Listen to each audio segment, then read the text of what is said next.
I'm Hungabumba and I'm back with another keyboard build. Today we'll be looking at the NIZ Plum 82. In the box we've got some manuals, a USB dongle, a decent braided cord, and this little mini package which includes a unique keycap puller, one extra switch, some replacement parts for the switches and stabilizers, and they include some extra keycaps so that you can switch operating systems if you need to, but out of the box the board comes set up for Windows. There's also this bag of springs so that you can change the weight of the keys, and of course the actual board. On the back of the board they have these dual flip-out rubber feet that give you 3 different typing angles to choose from.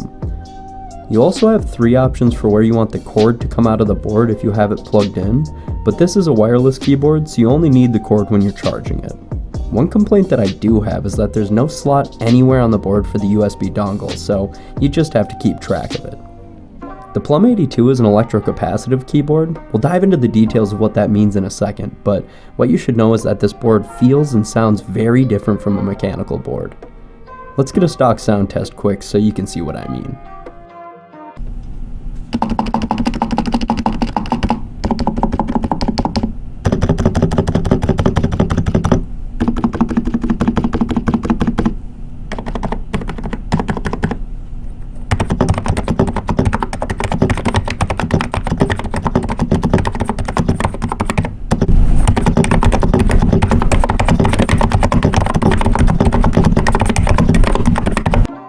The best way for me to describe what this board feels like is it's like typing on marshmallows.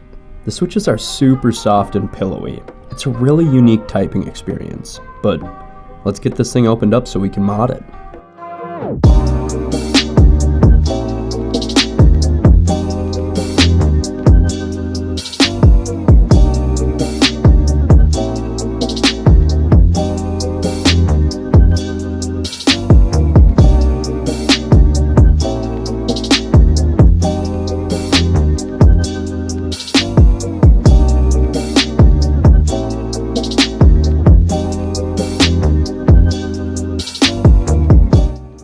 So here's how this board works. There's 2 layers. The top layer is a plastic housing that holds all of the switch stems. The stems have 2 legs that guide them through the housing, and then the stems press down on the second layer, which is the PCB covered by a sheet of rubber domes. The rubber domes have springs under them to help the stems back up, but the springs are super lightweight, so you're essentially typing on air-filled pockets of soft rubber. This is why the keys feel so fluffy and soft to type on. To make the switches feel more smooth, I'm going to lube where the 2 legs of each stem contact the plastic housing.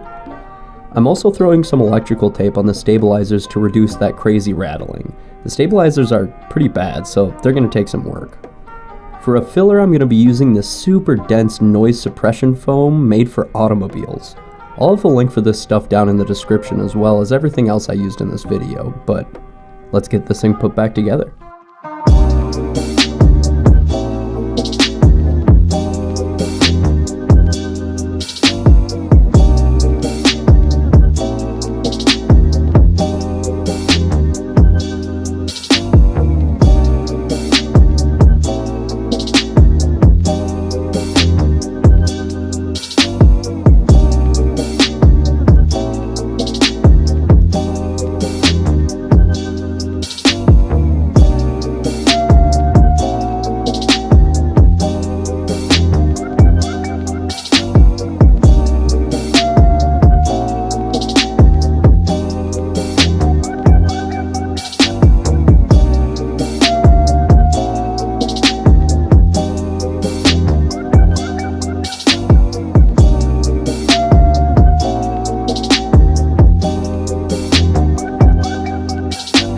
Okay, so closing thoughts. This board cost me about $220 with the mods and everything. Is it worth $220? It's up for debate, but I don't really think so. I think that as keyboards become more and more popular, we're going to end up seeing an electrocapacitive board that's better and cheaper. Now, with that being said, this board is really cool. I love the switch design and I love the typing experience, like typing on clouds.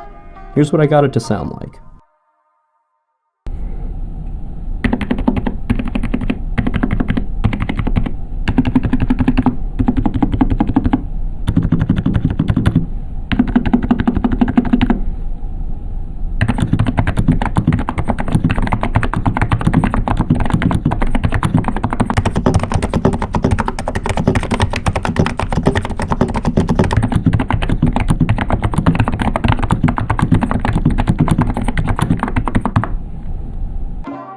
you're super curious about this board and have the money for it, this is not a bad purchase, but someone is going to end up making a better one. I hope you liked the video. Leave a like and subscribe. And thanks for watching.